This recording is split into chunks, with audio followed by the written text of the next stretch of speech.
Today on Public Eye News, a tanker crash sparks massive fire in New York, and a Michigan school principal is out after grade-changing investigation. Later, Ava Sahoyan will have your weather, and Andrew Hoover will have your sports update. Hi, I'm Madeline Plattenberg. And I'm Susanna Gwynn, and this is Public Eye News.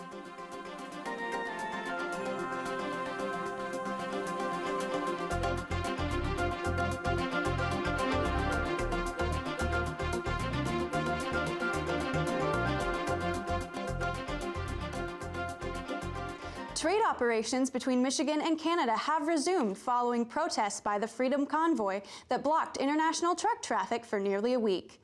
One analysis estimates that the truck drivers protesting COVID-19 mandates have set the auto industry back by upwards of $250 million. According to the East Lansing-based Anderson Economic Group, blockades connecting Detroit to Canada have cost auto manufacturers $155 million in lost production, in addition to another $145 million in lost wages. With more than $300 million being a conservative figure to quantify the economic loss, Anderson says that the protesters may have caused lasting damage to America's trade relationship with Canada that cannot easily be repaired. And in Lansing, Michigan, the big sister of a teen killed in the Oxford High School shooting in November pleaded with lawmakers to pass legislation that would mandate safe storage of guns. Rihanna St. Julia argued in a news conference at the state capitol that there is no reason the 4 mortally wounded victims, all under the age of 18, had to have their futures taken away so senselessly. This new legislation would require adults to keep firearms in securely locked containers if they know the weapons are accessible to minors. If the minors obtain the gun to injure or kill, the adult would face up to 5 years in prison. St. Juliana argued that this is the exact opposite of what happened before the Oxford High School shooting, that the perpetrator's parents, Jennifer and James Crumbly, knowingly left a gun accessible to the perpetrator, Ethan Crumbly, and that they failed to intercede when he showed signs of acute psychological distress, both at school and at home. In Western Michigan, a principal at Spring Lake High School has resigned after a grade-changing investigation. Over an 8-year period, former principal Mike Gilchrist was involved in 51 grade changes that occurred without any consent from teachers, according to a summary from a February 10th school board meeting. Spring Lake Superintendent Den Furton said, "The staff were completely blindsided by this and were unaware of any of this going on." Gilchrist apologized and his resignation was accepted by the board. As reported by the Grand Haven Tribune, school board member Kurt Thien said Gilchrist was a strong principal and mistakes have been made, but emphasizes looking at the positives of his 21 years as a principal. And a state agency in Breedsville, Michigan is suing a southwestern Michigan village. Local officials are being accused of not obtaining permits necessary when a rebuild attempt on a 171-year-old dam failed more than a decade ago. The lawsuit was filed by the Michigan of Environment, Great Lakes, and Energy on February 4th against Breedsville. State law requires permits for any dam repairs, and local officials tried to fix the dam without obtaining any. The state agency wants a court to order the village to remove armor stone and dirt, potentially paying up to $60,000 in fines. And lack of staffing and the stress of the pandemic are some of the concerns teachers in Michigan are having in the classroom. 2,600 educators responded to a statewide survey. WSBT's Ashley Dager has more. This survey proves what we already knew. Michigan teachers, support staff, and other public school employees are at a breaking point. The survey included all voices from pre-K through 12th grade teachers, support staff, counselors, social workers, therapists, and higher education staff. 91% said they were concerned about staffing shortages. 88% said there were concerns regarding student behavior and mental health. This is about ensuring that we have an educated citizenry, and in order to do that, we need teachers in classrooms.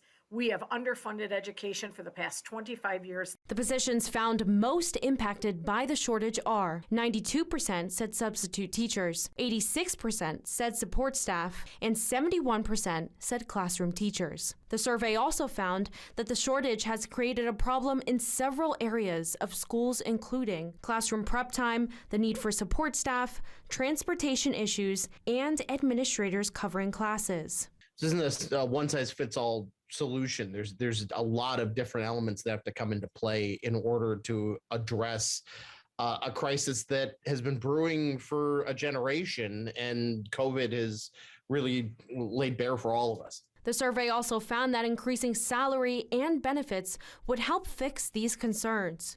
as well as paying retention bonuses, replacing the educator evaluation system, and hiring more staff. We'll be back with your national news and weather.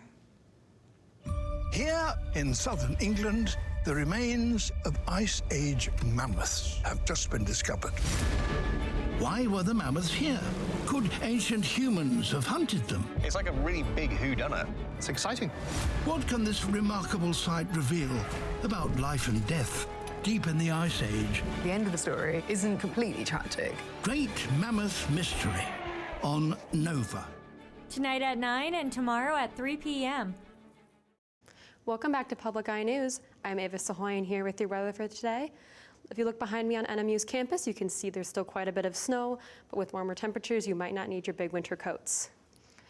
Looking at current temperatures, it's currently cloudy with 35 degrees, winds out of the northwest at 9 miles per hour, and barometric pressure at 29.71 and rising.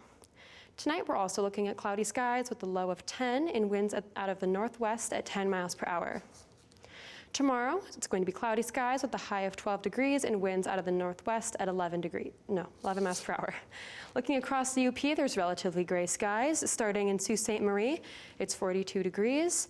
In Manistique, it's 39 and partly cloudy.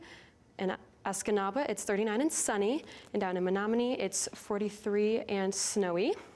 Looking over at Iron Mountain, it's 35 and partly cloudy. Ironwood is 24 and cloudy. Houghton is also cloudy with temperatures at 26, and in beautiful Marquette, it is 33 and cloudy. Looking into later this week, Friday is going to be a high of 19 and a low of 4 with snow showers. Saturday is going to be a high of 17, a low of 15 and partly cloudy. And Sunday is a high of 35, a low of 7 and snow showers as well. And authorities say 4 adults and 4 teenagers who were returning from a hunting trip were on board a small plane that crashed off of the North Carolina coast Sunday afternoon. Officials located the plane's cabin and fuselage in the Atlantic Ocean about 3 miles away from the shore and in nearly 60 feet of water. Although the cause is still undetermined, crews have been removing both aviation parts and human remains and are working alongside local officials throughout the recovery operations. The local sheriff has said that the recovery efforts have been tremendously hard due to the close-knit nature of the community. The Coast Guard did say it received a report of a possible downed aircraft after the plane had been seen behaving erratically on radar before dropping off of radar entirely. Unfortunately, no one is expected to have survived. And officials say a gasoline truck crashed into a building, causing a massive fire overnight in Rockville Center, a suburb of New York on Long Island. The driver, along with 2 firefighters, was rushed to the hospital. Although there is no initial word on their conditions, James Avendant, Rockville Center fire chief, recalls seeing flames snaking up through nearly a dozen manholes that made midnight look as bright as day. He went on to say that this was one of the worst things he has seen in his 47-year career. Many people suffered power outages, burning gasoline was seen flowing into sewers, and witnesses are said to have seen flames as high as 60 feet. And with new assurance from Russia about defusing the Ukraine crisis, which have been met with skepticism in the US and other NATO countries, Russia has released a video of what it says are some tank units ending military drills. But the US says it cannot verify the authenticity of these claims, and President Biden says there are still as many as 150,000 Russian troops surrounding Ukraine on 3 sides. Wei Zhejiang is at the White House.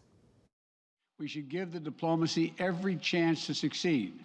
President Biden promised to do what he could to prevent a war, something Vladimir Putin claimed he does not want during a meeting in Moscow with the German chancellor.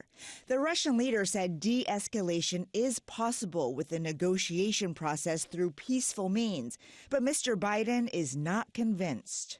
An invasion remains distinctly possible. Defense Secretary Lloyd Austin is in the region, meeting with leaders in nearby Poland, Lithuania, and Belgium. The president revealed there are now more than 150,000 troops surrounding Ukraine, up from 130,000 a few days ago. I've been clear that if Russia targets Americans in Ukraine, we will respond forcefully. President Biden committed to securing NATO's eastern flank, but he vowed not to send American forces to fight in Ukraine, insisting the administration is ready to implement a devastating sanctions package. And Senate lawmakers say they are prepared to support those sanctions if Putin further escalates. The Democrats think you should do a sanctions bill announcing in advance what you would do if there was an invasion. The president warned that sanctions on Russia may hurt Americans, too. But the American people understand that defending democracy and liberty is never without cost. I will not pretend this will be painless. There could be impact on our energy prices. The administration is looking at a variety of ways to offset the already high gas prices, and they're not ruling out a possible break from the gas tax. Meanwhile, Vice President Harris is scheduled to head to Germany later this week for the Munich Security Conference. The White House says it will demonstrate the U.S. commitment to NATO allies. Weijia Zhang, CBS News, the White House. After this break, we'll be back with your sports. Coming up on Austin City Limits. Yeah, I would.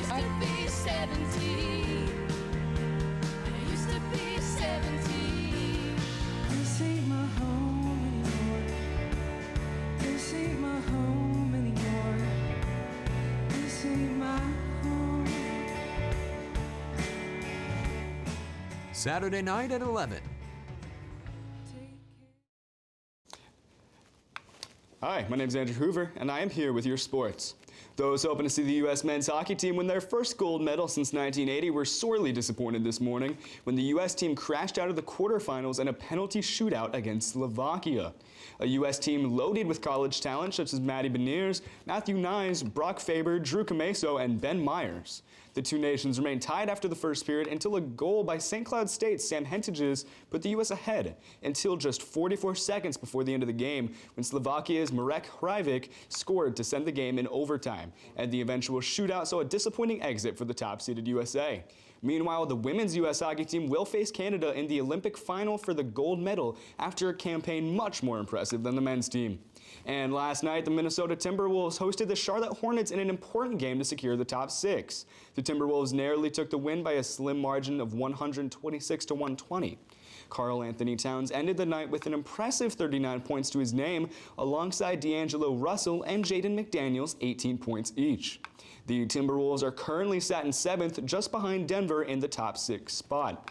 The Timberwolves play the Raptors tonight, hopeful to close the deficit and close in on that top 6 spot. Meanwhile, Denver play Golden State.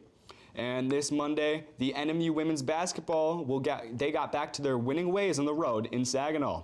The Wildcats took down the Cardinals 59-39. The Cats managed to stay in the lead the whole game in an absolutely dominating performance, the lead scorer of the night being the Cats' Michaela Kuhn with 25 points. On the flip side, no player on Saginaw even broke 10 points. The team next plays Wayne State tomorrow, 5:30 at home. A mix of winter weather is expected to reach the southern lower peninsula from Wednesday, February 16th through Friday, February 18th. The Michigan State Police are encouraging visitors and residents to prepare, as the weather could lead to dangerous driving conditions. On Wednesday, the National Weather Service forecasts heavy rain that could potentially lead to ice jams with possible flooding. Transitioning to snow on Thursday, freezing rain is expected with sleet and snow. 1/10 of an inch of ice and 6 inches or more of sleet and snow is possible to heavy impacted areas. It seems like a lot of snow that's going to be coming down, don't you think? Yeah, it's a lot of snow. Avoid driving in the coming days myself. I would too. I'd rather be inside. Not a whole lot going on these. Yeah. That sounds like a nice evening. Well, unfortunately, that's going to be all the time we have today. On behalf of everyone here at Public Eye News, my name's Andrew Hoover. And I'm Madeline Plattenberg, and we'll see you tomorrow on Eye News.